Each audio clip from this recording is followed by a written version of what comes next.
दुनिया की सामान्य कोर्ट तो सब कुछ घोषित कर देती है कि अपराध क्या है, कौन सी धारा के अनुसार सजा तय की गई है और सजा की अवधि क्या है, यानी कितने वर्ष तक सजा दी जाएगी। और इस कारण से सजा भोगने के लिए अपराधी अपने आप को मानसिक रूप से तैयार कर सकता है। साथ ही इतने समय के बाद मुक्ति मिलने वाली है, इस आशा से हिम्मत बनी रहती है।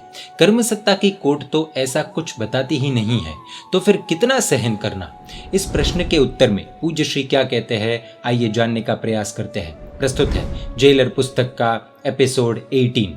पूज्य श्री इस प्रश्न के उत्तर में कहते हैं कि हाँ, ये बात सही है कि सजा की अवधि हमें पता नहीं होती, लेकिन जैसा पहले बताया है कि लड़के की गलती क्या है, इस बात का कुछ पता न होने पर भी पिता मार रहे हैं, ये देखकर कल्पना यही की जाती है कि लड़के का कुछ तो अपराध अवश्य होगा।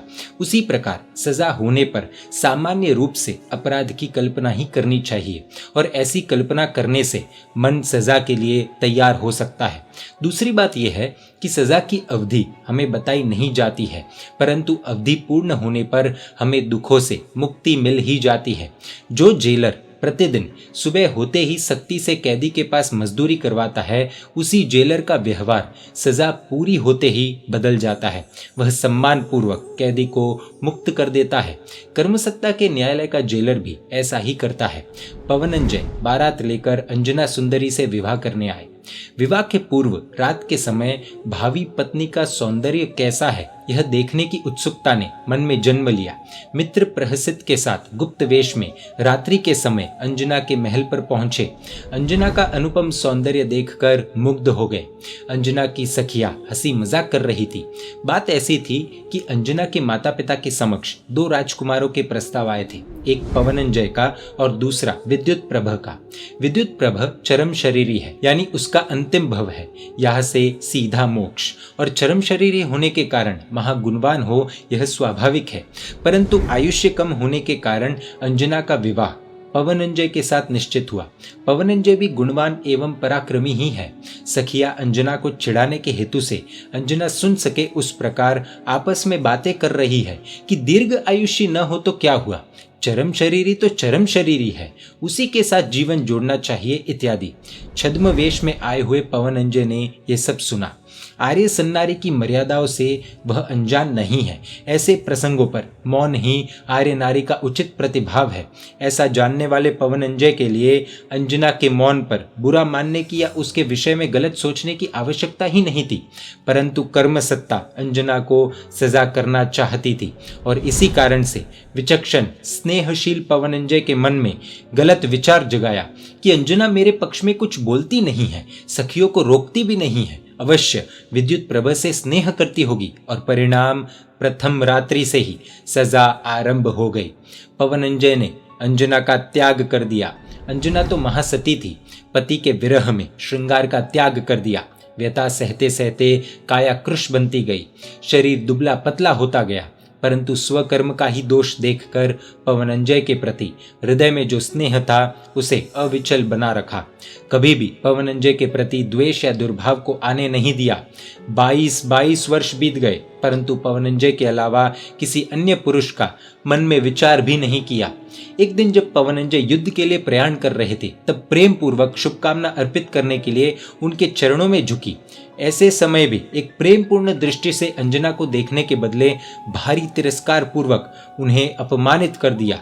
पति की तिरस्कार पूर्ण दृष्टि से आहत हृदय के साथ वह भूमि पर गिर पड़ी। सखी वसंत तिलका प्रयत्न पूर्वक उसे सांत्वना देती हुई उसके प्रासाद में ले गई। पवनंजय युद्ध भूमि की ओर प्रयाण कर गए। संध्या के समय सरोवर तट पर उन्होंने अपनी सेना को विश्राम देने हेतु छावनी डाली। अपनी विद्या के बल से वहां प्रासाद खड़ा कर दिया। महल के झरोके में खड़े खड़े सरोवर की शोभा देख रहे पवनंजय ने चक्रवाक के विरह में विलाप कर रही चक्रवाकी को देखा।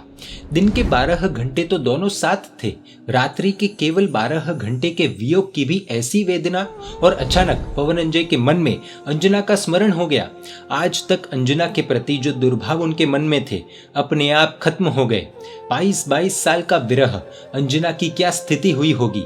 प्रेम के अंकुर खिल उठे, स्नेह की ऐसी धारा बह निकली कि अब एक क्षण का भी विलंब असह्य लगने लगा। तुरंत मित्र प्रहसित को साथ लेकर विद्या बल से अंजना के प्रासाद में पहुंच गए।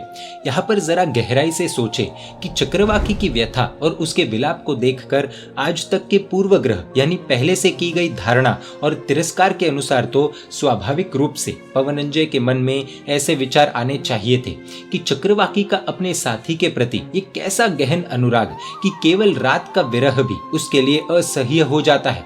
और यह अंजना अन्य पुरुष के प्रति अनुराग रखने वाली, माता पिता तथा दूसरों के द्वारा इतनी बार अंजना की निर्दोषता समझाए जाने पर भी उनको दुष्ट मानने वाले पवनंजय का पूर्वग्रह यानी अब तक अंजना के बारे में जो सोचा था वह आज अपने आप ही दूर हो जाए, उनकी विचारधारा ही बदल जाए, ये सब किस प्रकार संभव हो सकता है? लेकिन ऐसा हुआ है। इसी से सूचित होता है कि सजा की अवधि पूर्ण हो चुकी तो जेलर का व्यवहार भी बदल गया। कैदी को बंदी गृह से मुक्ति मिल गई। वर्षों से शरीर में अपने पैर जमा कर बैठे हुए रोग को दूर करने के लिए अनेक प्रयास किए, बड़े बड़े विशेषज्ञ तथा भारी भारी दवाइयों के पीछे लाखों रुपए का खर्च किया, फिर भी जिस रोग को दूर करने में जरा भी सफलता न मिली वही रोग किसी सामान्य उपाय से दूर हो गया। ऐसा कई बार देखा जाता है, लेकिन कोई अन्य ने यही दवाई अपनाई तो रोग दूर नहीं हुआ, वह भी देखने को मिलता है। आखिर ऐसा क्यों होता है? ऐसे प्रसंग में भी हम माने या न माने, लेकिन मूल हकीकत तो वही होती है कि कर्म सत्ता के न्यायालय के द्वारा दी गई सजा पूरी हो गई है। इसीलिए निमित्त चाहे कुछ भी हो, जीव को सजा से मुक्ति मिल जाती है। दिनांक 8 फरवरी 2004 के गुजरात समाचार में विदेश का एक प्रसंग था। एडविन रॉबिन्सन नामक एक ट्रक ड्राइवर का एक्सीडेंट हुआ। उपचार करवाए, फिर भी आंखों की रोशनी चली गई, श्रवण शक्ति यानी सुनने की शक्ति भी चली गई। अनेक डॉक्टरों के विविध उपचार और अनेक प्रकार की दवाइयां लेने के बाद कान पर मशीन लगने से जोर से या ऊंची आवाज में बोले गए शब्द मुश्किल से सुनाई देने लगे, परंतु आंखों के लिए तो डॉक्टरों ने स्पष्ट कह दिया कि अंदरूनी नसों में ऐसा प्रभाव पड़ा है कि अब जीवन पर्यंत अंधत्व ही रहेगा। उस समय एडविन की उम्र 53 इयर्स की थी। ड्राइविंग का काम बंद हो गया। हाथ में लकड़ी लेकर आसपास में घूमता रहता। अपने घर के आंगन में एक छोटा सा बगीचा बनाया और उसकी देखभाल करता। इस प्रकार 9 वर्ष बीत गए। एक दिन वह जिस वृक्ष के पास खड़ा था उस वृक्ष पर बिजली गिरी। वृक्ष धराशायी हुआ। वृक्ष गिरने से एडविन को भी धक्का लगा और वह बेहोश होकर गिर पड़ा। 20-25 मिनटों के बाद जब उसे होश आया तब उसके आनंद की कोई सीमा ही न रही। वह सब कुछ स्पष्ट रूप से देख सकता था और सुन भी सकता था। उसके डॉक्टर तो आश्चर्यचकित हो गए। इस घटना में एक प्रश्न ये उठता है कि क्या बिजली गिरने से अंधत्व दूर हो सकता है? लेकिन बस वही नियम, सजा पूरी हो गई और मुक्ति मिल गई। पूज्य श्री कहते हैं कि इसीलिए पीड़ा सहते सहते 2 वर्ष बीत गए, 3 वर्ष बीत गए, कब तक पीड़ा सहन करता रहूं या करती रहूं?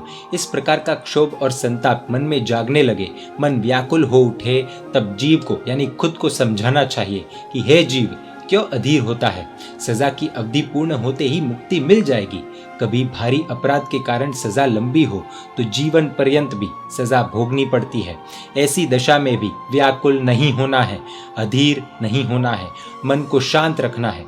अब ये प्रश्न उठता है कि जीवन छोटा हो और सजा अधिक हो तो क्या करना चाहिए? इसके उत्तर में पूज्य श्री क्या कहते हैं वो हम देखेंगे एपिसोड 19 में।